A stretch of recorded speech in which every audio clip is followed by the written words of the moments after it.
Pusari Makassar. Di waktu kali ini saya ingin melakukan penyuluhan KB terhadap ibu-ibu sekalian. Apa ibu-ibu di sini ada yang tahu apa itu KB? Bukan. Oke, baik. Di sini saya akan menjelaskan sedikit tentang KB. KB adalah keluarga berencana untuk membentuk keluarga yang sehat dan sejahtera dengan membatasi jumlah anak atau memberikan jarak kelahiran dengan menggunakan alat kontrasepsi. Apa ibu di sini ada yang tahu manfaatnya KB itu apa? Tidak. Oke, baik. Manfaat KB itu sendiri adalah mencegah kehamilan yang tidak direncanakan dan meningkatkan kesejahteraan keluarga, dapat meningkatkan kesehatan ibu dan anak, dan meningkatkan kecukupan ASI dan pola asuh anak lebih baik, dan menurunkan resiko kematian ibu dan bayi saat melahirkan. Ada juga jenis-jenis alat kontrasepsi itu ada berapa saja? Ada 7, ibu-ibu. Yang pertama itu ada metode amoner laktasi. Itu adalah metode kontrasepsi dengan cara memberikan ASI secara eksklusif, hanya ASI saja tanpa susu formula dan makanan lainnya. Syarat untuk metode ini sebelum haid menyusui secara penuh 6 bulan pasca melahirkan. Yang kedua itu ada alat kontrasepsi seperti pil. Pil ini isinya hanya progesteron, tidak mengganggu produksi ASI. Pemakaian 1 strip untuk 1 bulan atau 1 papan, ibu-ibu.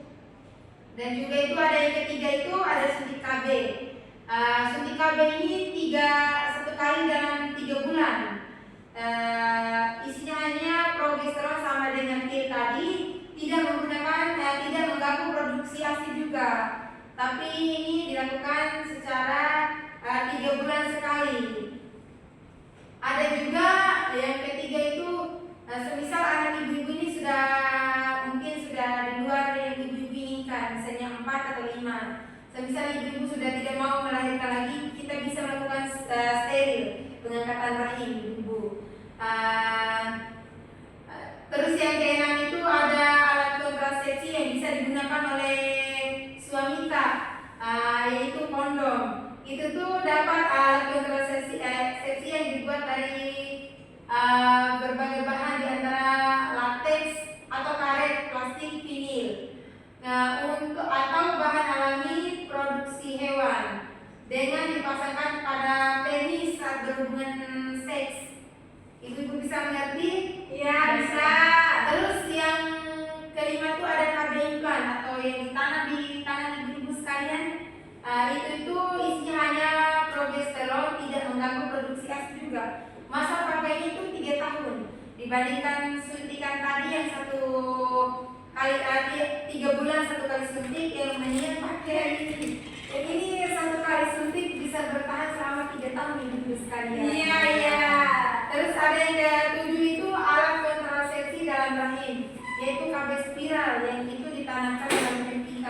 Alat kecil yang dipasang dalam rahim sangat efektif dan aman. Bekerjanya ini lebih lama lagi, bekerjanya selama 10 tahun, tergantung jenisnya lagi. Tidak berpengaruh produksi ASI kita. Kesuburan akan kembali setelah KB spiral ini kita lepas. Bagaimana ibu? Apakah penyuluhan saya? Ibu sini ada yang ingin dipertanyakan setelah materi yang saya jelaskan di depan tadi? Apa mungkin ada sedikit pertanyaannya? Saya, Bu. Ya, silakan Kak. Pertanyaannya apa? Pertanyaan saya, jika kita menggunakan KB, apakah ada efek sampingnya? Oke, baik. KB itu memiliki efek samping tergantung dari KB apa yang kita gunakan. Seperti contohnya ada KB hormonal dan non hormonal. KB hormonal ini dapat contohnya itu seperti suntikan, KB UIT atau spiral seperti yang saya jelaskan tadi, atau bisa juga PKB.